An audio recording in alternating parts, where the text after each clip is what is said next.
সূরা ইউনূস আয়াত নাম্বার 18, পারা নাম্বার 11, পৃষ্ঠা নাম্বার 14।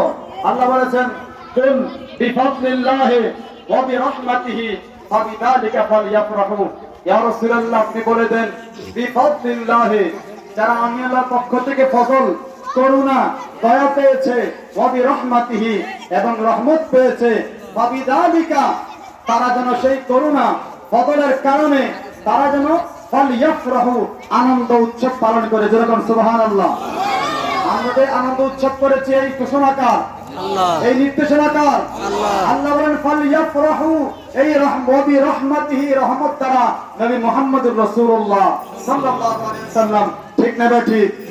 ভাইরা আমার, আমাদের নবী রহমত এই আয়াতের ব্যাখ্যায় সূরাতুল আম্বিয়া 17 নম্বর পারা 10 নম্বর পৃষ্ঠার 4 নম্বর লাইনে আল্লাহ বলেছেন, ওয়া মা আরসালনাকা ইল্লা রাহমাতাল লিল আলামিন। এখানে আল্লাহ রাসূলকে সরাসরি রহমত বলেছেন।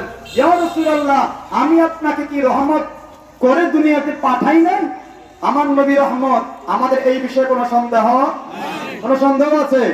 আমরা জুলুস করেছি নবীর প্রেম নিয়ে, নবীর মহব্বত নিয়ে, শুধু এখানেই শেষ নয়।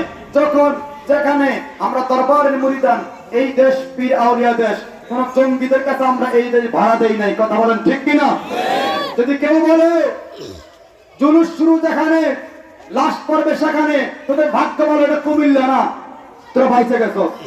কথা বলেন ঠিক না ঠিক? যারা এই সমস্ত উদ্ভট কথা বলে, এদের কাছে এই দেশ লিজ দেওয়া হয় নাই, ভাড়া দেওয়া হয় নাই।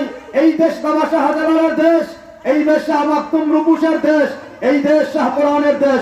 কথা বলেন ঠিক কিনা? এই দেশ ওলিয়া উলিয়ার দেশ। চার চার পীর যেখানে ডাক দিবে, যে অঞ্চলে জুলুসের খবর পাবেন, ঘোষণা পাবেন, সেখানেই যাবেন। স্বাস্থ্য সুস্থ থাকলে সেখানেই অংশগ্রহণ করবেন। রাজি আছেন না নাই? কথা বলেন, রাজি আছেন না নাই? নবীর আগমনে সুন্নিরা খুশি আগেও ছিল, এখনো আছে, কিয়ামত পর্যন্ত থাকবে। কিয়ামত পর্যন্ত থাকবে।